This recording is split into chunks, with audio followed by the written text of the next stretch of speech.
မန်ယူသင်းဟာအာဆင်နယ်တိုက်စစ်မှု Honorary နဲ့ Man City ကွင်းလယ်ကစားသမား De Bruyne တို့ရဲ့ Premier League ဂိုးဖန်တီးမှုစံချိန်ကိုလိုက်မီခဲ့တဲ့အသင်းကောင်းဆောင် Bruno Fernandes ကိုဂုဏ်ပြုလက်ဆောင်ပေးရခဲ့တယ်လို့သိရပါတယ်။ Honorary က2002-2003 ရာသီနဲ့ De Bruyne က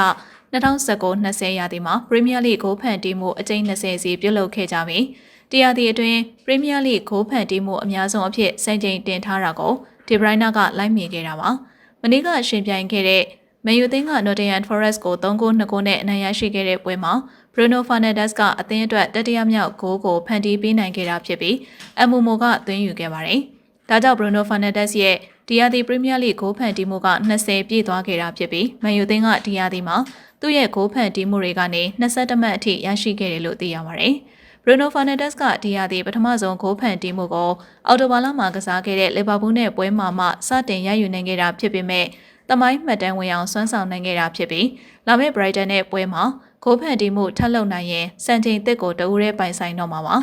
ကျွန်တော်ရဲ့ပေးပို့မှုကနေဂိုးသွင်းနိုင်မှုအသင်းပေါ်တွေကစူးစမ်းခဲ့ကြပါတယ်ဖန်တီးမှုပြုလုပ်နိုင်တဲ့အတွက်ရောအနိုင်ရတဲ့အတွက်ရောဒီယာတီရက်တီမှုမြင်မားစွာအဆုံးသတ်နိုင်ခဲ့တဲ့အတွက်ရောကျွန်တော်အယမ်းပျော်ပါတယ်ကျွန်တော်တို့နောက်တစ်ပွဲကစားရဖို့ရှိပါသေးတယ်Premier League မှာကျွန်တော်အများဆုံးဖြစ်အောင်လှုံ့ဆော်နိုင်ခဲ့မယ်ဆိုရင်ကျွန်တော်အယမ်းပျော်မှာပါလို့ Bruno Fernandes ကပြောကြားခဲ့ပါတယ်